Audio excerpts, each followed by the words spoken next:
नमस्कार साथियों, मैं डॉक्टर राजीव सिंह अपने चैनल अनुभूति में आप सबका एक बार फिर से स्वागत करता हूं। और अभी कल या परसों एक मेरे जो YouTube के मेरे एक साथी हैं, उन्होंने एक क्वेश्चन किया मुझसे कि जो ये मिल्क है ये तो सेहत के लिए बहुत नुकसानदेह है। उन्होंने कहा, मैंने इसको बहुत सारी उन्होंने स्टडी कर रखी है, उन्होंने मुझे सलाह दी कि मैं गूगल करूं। उन्होंने डॉक्टर विश्वरूप राय चौधरी का हवाला दिया कि दूध तो जो मिल्क और मिल्क प्रोडक्ट हैं वो तो हमारी सेहत के लिए जहर की तरह हैं, और आप जो है मिल्क को प्रमोट कर रहे हैं, आप अपने वीडियो में बता रहे हैं कि milk is good for health. तो महेंद्र पलीशा जी उनका नाम था मेरे ख्याल से, और उन्होंने इस बात का जिक्र किया। तो मेरा वीडियो आज इसी बात के लिए है कि मिल्क क्या हमारे लिए अच्छा है या बुरा, गुड फॉर हेल्थ और बैड। तो साथियों, मैं सिर्फ़ और सिर्फ एक बात कहूँगा कि मिल्क हमारी सेहत के लिए बहुत अच्छा है। और हम कुछ अगर विदेशी रिसर्च कहीं से देख लेते हैं, हम कोई पेपर पढ़ लेते हैं, एक या हम कहीं से एक इन्फॉर्मेशन आ जाती है कि मिल्क में ये होता है, मिल्क फ़ैट ऐसा होता है, देसी घी से ये नुकसान होता है, इससे कैंसर हो जाता है, इससे तमाम तरह की डिजीज़ हो जाती हैं, तो हम उसको फॉलो करने लगते हैं और ये सोचने लगते हैं कि शायद मिल्क जो है वो हमारी सेहत के लिए अच्छा नहीं है, हमें मिल्क और डेयरी प्रोडक्ट्स को छोड़ देना चाहिए। लेकिन हिंदुस्तान, खासकर में जो ये एशिया का ये हिस्सा है, इस हिस्से के लोग आज से नहीं बहुत लंबे अरसे से गाय भैंस जैसे जानवरों को अपने साथ रख रहे हैं और मिल्क प्रोडक्ट का सेवन कर रहे हैं। और ये उनकी सेहत का एक राज रहा है, ये उनकी हेल्थ का एक हिस्सा रहा है।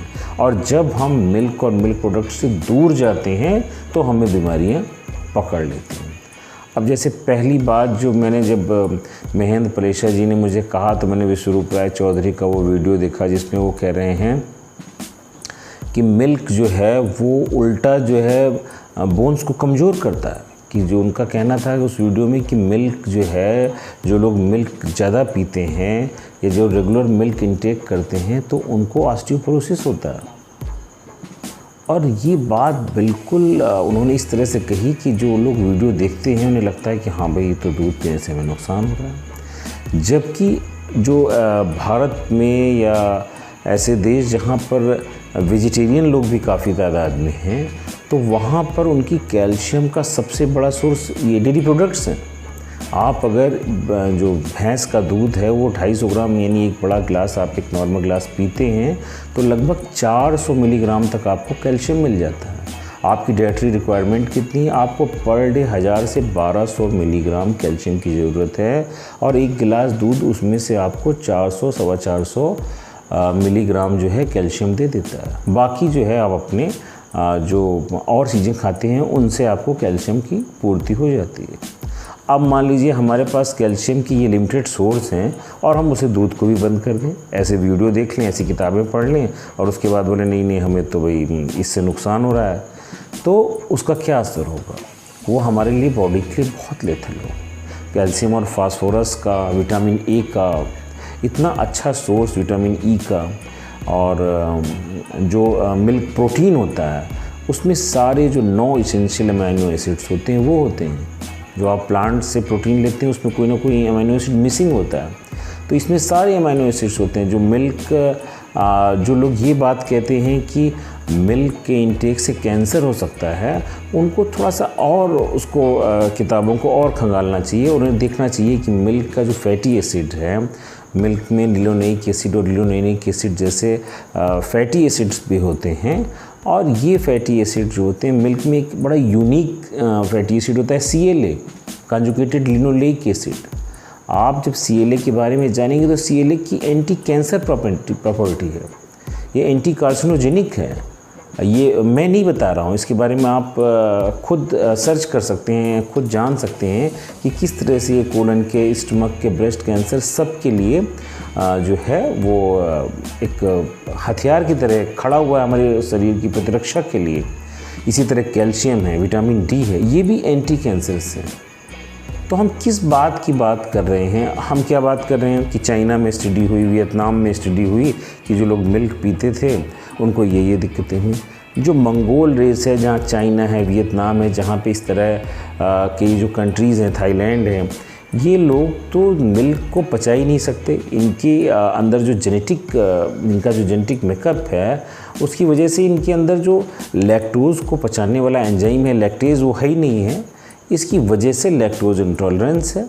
और आप उसे चाहे, कई लोग जब मिल्क पीने के बाद गैस होने लगे या पेट फूलने लगे तो उसे बोलते हैं कि हमें मिल्क से एलर्जी है। वो एलर्जी नहीं है, आपको लैक्टोज इंटॉलरेंस है। तो अगर आप मिल्क को इस फॉर्म में नहीं ले सकते तो आप दही के फॉर्म में लीजिए। कर्ड कितना बेनिफिशियल है। डेयरी प्रोडक्ट्स को आप गाली दे रहे हैं। दही एक अमृत की तरह की चीज़ है, जिसमें तमाम जो हमारे गट के लिए बेनिफिशियल बैक्टीरिया हैं वो हैं, उसको हम लेते हैं और तमाम डाइजेस्टिव अपसेट से दूर रहते हैं। और आप उस डेयरी प्रोडक्ट की आलोचना कर रहे हैं, उसको सिरे से खारिज कर रहे हैं।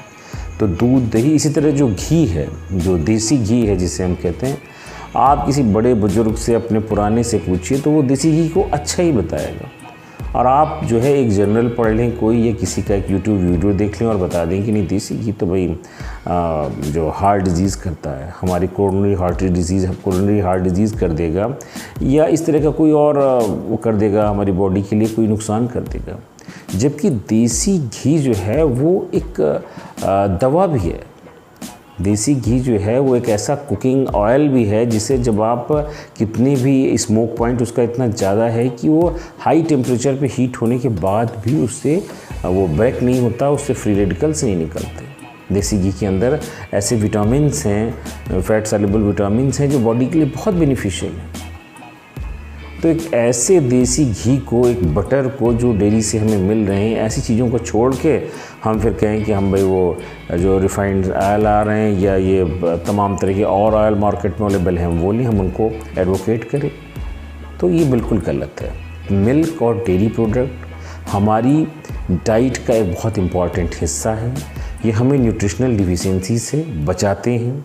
ये हमें अच्छा प्रोटीन देते हैं, अच्छा फैट देते हैं, अच्छा कैल्शियम देते हैं। मिनरल्स हमें कैल्शियम, फास्फोरस का बहुत बड़ा सोर्स है और इनको लेकर हम हेल्दी रह सकते हैं। इसलिए किसी भुलावे में ना रहें और ना जो लोग मिल्क ले रहे हैं उनको ऑस्टियोपोरोसिस होने वाली जो बात है कि वो उनको ऑस्टियोपोरोसिस हो जाएगा, ये बात इस तरह से समझनी होगी कि जब ऑस्टियोपोरोसिस क्या है कि आपकी हड्डियां कमज़ोर हो गई, उनसे कैल्शियम निकल गया, तो कैल्शियम जब आपकी बॉडी को मिलेगा ही नहीं तो ऑस्टियोपोरोसिस तो आपको होना ही है। और कैल्शियम का बहुत अच्छा सोर्स है मिल्क। लेकिन सबसे अच्छा क्या है, अगर बचपन में या जो हमारी जवानी की अर्ली स्टेज है, किशोरावस्था है, उस समय अगर हम मिल्क और मिल्क प्रोडक्ट्स का ज़्यादा अच्छा सेवन करते हैं, कैल्शियम रिच फूड लेते हैं, तो हमारा जो बोन मास है वो एक अच्छा तैयार होता है, जिससे कभी भी शरीर में कैल्शियम की डिफिशिएंसी होती है तो इस जो बोन मास है, इस डिपो से कैल्शियम ब्लड को सप्लाई होता रहता है। लेकिन अगर वही हमने नहीं बनाया, हम इस बात में उलझे रहे और हमने अपने बच्चों को भी रोक दिया कि भाई तुम मिल्क मत लो, इससे डायबिटीज़ हो जाएगा, इससे हाइपरटेंशन हो जाएगा, और इस तरह की भ्रामक बातों में उन्हें फंसा दिया, तो उनका कैल्शियम जो बोन मास है वो भी नहीं बना पाएगा और उसके बाद वो बुढ़ापे में ऑस्टियोपोरोसिस के शिकार हो जाएंगे। इसलिए किसी भी मुगालते में न रहें, किसी भी भ्रामक बात में न रहें। अगर आपको कोई साइंटिफिक एविडेंस चाहिए तो मैं अपना ईमेल आईडी लिख रहा हूँ, उस पर अपनी बात रख सकते हैं। और मिल्क और डेयरी प्रोडक्ट्स का खुल के सेवन करें, इससे हेल्दी और इससे अच्छा कुछ नहीं। तो दोस्तों आज के लिए बस इतना ही। अपने अगले वीडियो में किसी नई चर्चा के साथ फिर मिलूँगा। धन्यवाद।